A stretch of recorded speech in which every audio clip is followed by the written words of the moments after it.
पश्चिम बंगाल के मुख्यमंत्री ममता बनर्जी पर नंदीग्राम में हुए कथित हमले को लेकर राज्य के मुख्य सचिव की रिपोर्ट में नया खुलासा हुआ है। बंगाल के मुख्य सचिव ने ममता बनर्जी को लगी चोट को लेकर चुनाव आयोग को रिपोर्ट भेजी है। खुद ममता बनर्जी ने 4 से 5 लोगों पर हमला करने का आरोप लगाया था। दिलचस्प ये है कि उन 4 से 5 लोगों का जिक्र इस रिपोर्ट में नहीं है। चुनाव आयोग को मुख्य सचिव की ओर से भेजी गई इस रिपोर्ट में ये बात साफ है कि ममता बनर्जी पर किसी तरह के हमले के कोई संकेत नहीं है। रिपोर्ट में कहा गया कि सीएम ममता जब गाड़ी के फुटबोर्ड पर खड़ी थीं और गाड़ी के पास लोग जमा थे, उनका अभिवादन कर रही थीं, उसी दौरान गाड़ी के दरवाजे से उन्हें चोट लगी। मतलब ये कि ममता बनर्जी के साथ हुए हादसे को हमला बताने के टीएमसी के खेल की पोल राज्य के मुख्य सचिव की रिपोर्ट ने खोल दी। मुख्य सचिव अलापन बनर्जी की तरफ से चुनाव आयोग को भेजी गई इस रिपोर्ट में ये बात स्पष्ट है कि ममता बनर्जी पर किसी तरह के हमले के कोई सबूत नहीं है। हालांकि रिपोर्ट में यह भी कहा गया है कि यह घटना कैसे हुई, इसकी जानकारी अभी तक नहीं मिल पाई है। किसी ने जानबूझकर इस घटना को अंजाम दिया या फिर अचानक यह हुआ, इसकी जांच अभी जारी है। वहीं टीएमसी नेताओं ने सीएम ममता को धक्का देने की जो शिकायत दर्ज करवाई है, उसकी अभी जांच चल रही है। घटना के दौरान वहां करीब 20 पुलिस कर्मचारी मौजूद थे। राज्य निर्वाचन आयोग के अधिकारी ने कहा कि सीएम ममता बनर्जी को जब चोट लगी उस वक्त मौके पर भारी भीड़ मौजूद थी। रिपोर्ट में बताया गया कि जहां पर ममता बनर्जी चोटिल हुई, वहां की कोई साफ फुटेज उपलब्ध नहीं है।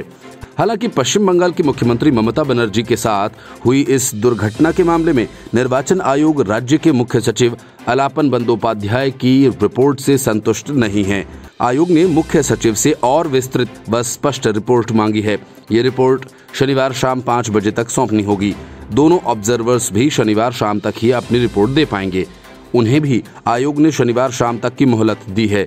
विशेष पुलिस पर्यवेक्षक विवेक दुबे और विशेष पर्यवेक्षक अजय नायक अभी इस घटना के साथ अन्य मामलों से संबंधित यात्रा पूरी करने के बाद अब रिपोर्ट सौंपेंगे।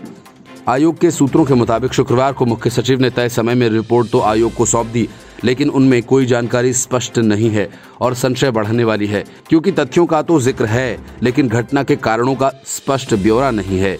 इससे ये स्पष्ट नहीं होता कि आखिर घटना की असल वजह क्या है।